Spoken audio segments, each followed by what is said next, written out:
नमस्कार दोस्तों। कहानियों की श्रृंखला में आज सुनेंगे मालती जोशी जी की कहानी महाशून्य। लेकिन उससे पहले मेरा आपसे विनम्र अनुरोध है कि अगर आपको मेरी कहानियाँ अच्छी लगती हैं तो मेरे चैनल को सब्सक्राइब ज़रूर करें, लाइक करें और अपने दोस्तों और परिचितों में शेयर भी करें। बेल आइकन दबाना बिल्कुल भी ना भूलें। आज सुनिए महाशून्य। मिसेस सक्सेना के भव्य ड्राइंग रूम में प्रवेश करते ही लगा जैसे हम कश्मीर में आ गए हों। बाहर इतनी चिलचिलाती धूप थी कि गाड़ी एकदम भट्टी की तरह तप रही थी।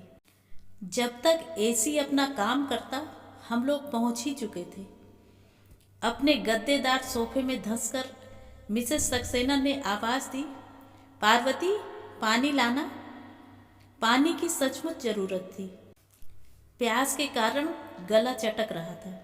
जैसे ही ट्रे सामने आई मैंने अधीरता से गिलास उठा लिया।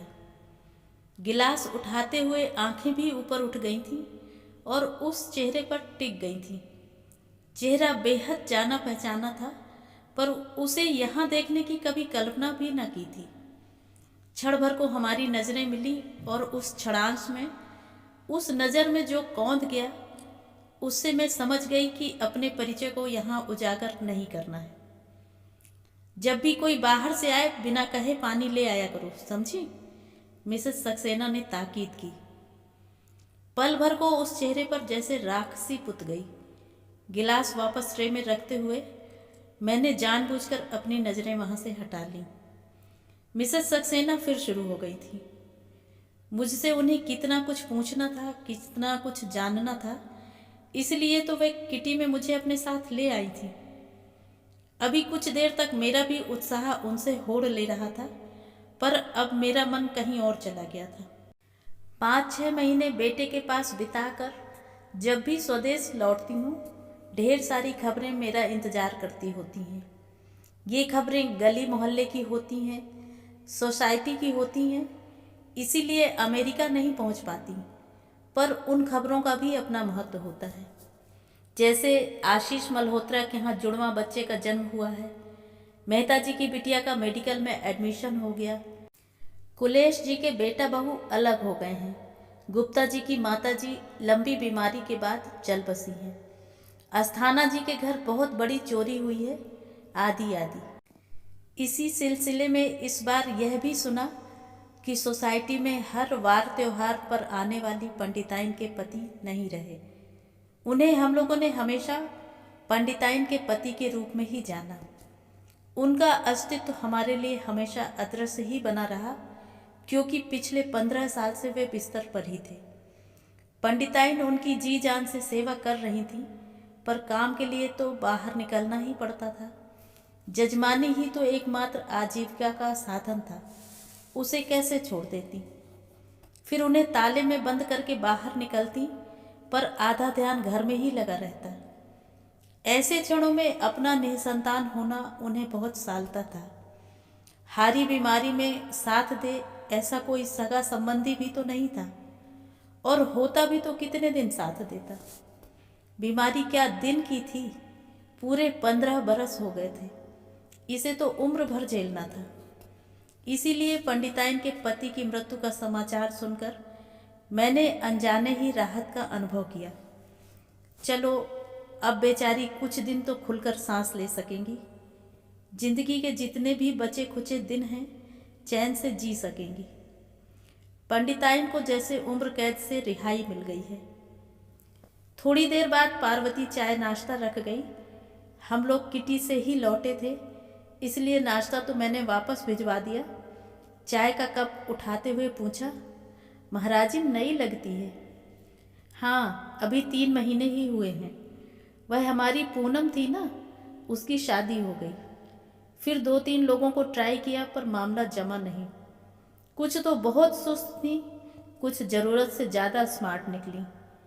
फिर चौकीदार इसे ले आया। बूढ़ी हैं पर काम संभाल लेती हैं। खास तो खाने का ही काम है, ढंग का खाना बना लेती हैं। सबसे अच्छी बात यह है कि चपर चपर नहीं करती, इधर उधर ताक झाक भी नहीं करती, बस अपने काम से काम रखती हैं।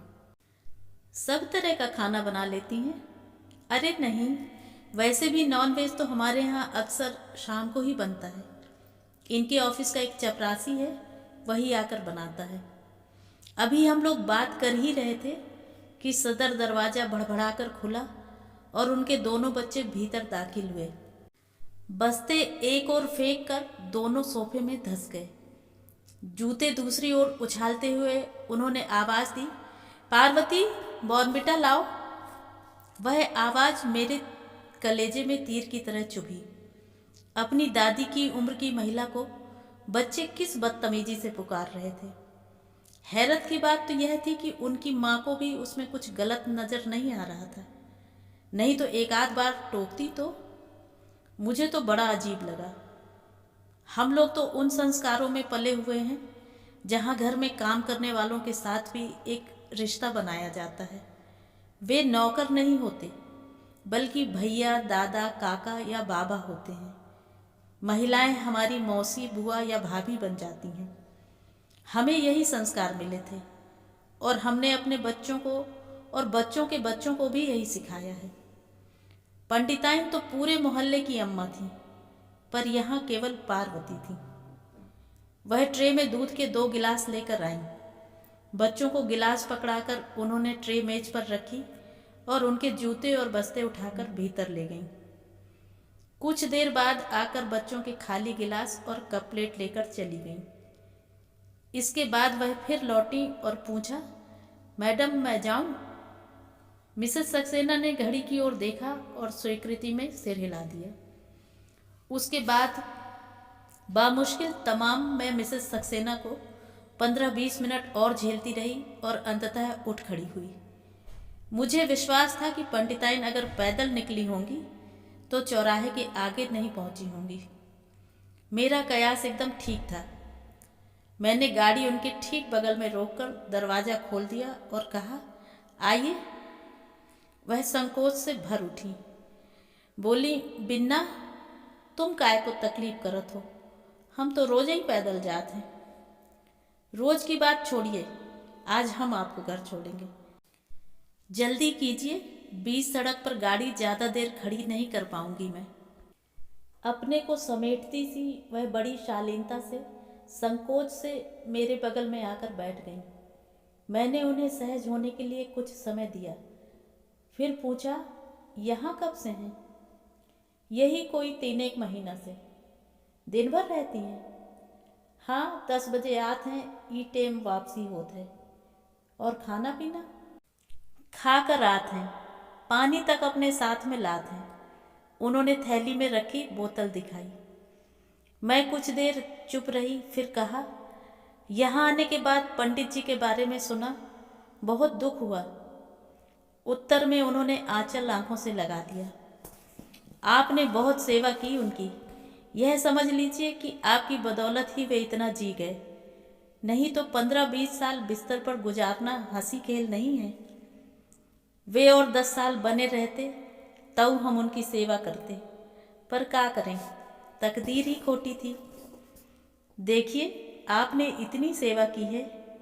अरे का सेवा की है? उन्होंने तड़प कर कहा। सेवा को का फल मिलो हमें? भगवान जी ने हमारी गोदी सूनी रखी, हमने कछु नहीं कही, पर भगवान जी ने जे बहुत ही गलत करी हमारे साथ, हमारी मांग सूनी कर दी। उनकी वाणी का क्रंदन मुझे भीतर तक कपा गया। मैंने समझाइश देते हुए कहा, कैसी बातें कर रही हैं आप? भला आप चली जाती तो उनकी सेवा कौन करता? उन्हें ऐसी हालत में छोड़कर चैन से मर भी नहीं पाती, समझी? आप तो ईश्वर को धन्यवाद दीजिए कि उनके कष्टों का आपके रहते अंत हो गया।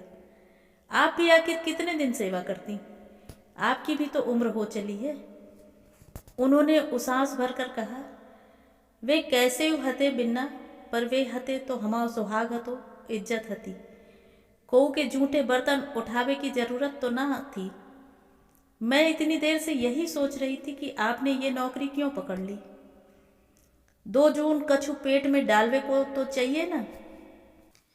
इससे पहले तो आप 2 जनों का पेट भरती थी, पंडित जी का दवा दारू अलग, अब अकेले का भी गुजारा नहीं होता। उन्होंने फिर एक उसास भरी। तब की बात और थी बिन्ना। मोहल्ले में कहूँ भी सुहागनें होती तो हमें बुलौआ आता। दान दक्षिणा चीज बसत मिलती। तीज त्योहार पर बहू बेटियां कथा बाँचने बुला लेती। 5-10 रुपया से पैर पड़ लेती। कहूँ सुहागन की पाठ होती तो हमें न्योता मिलतो।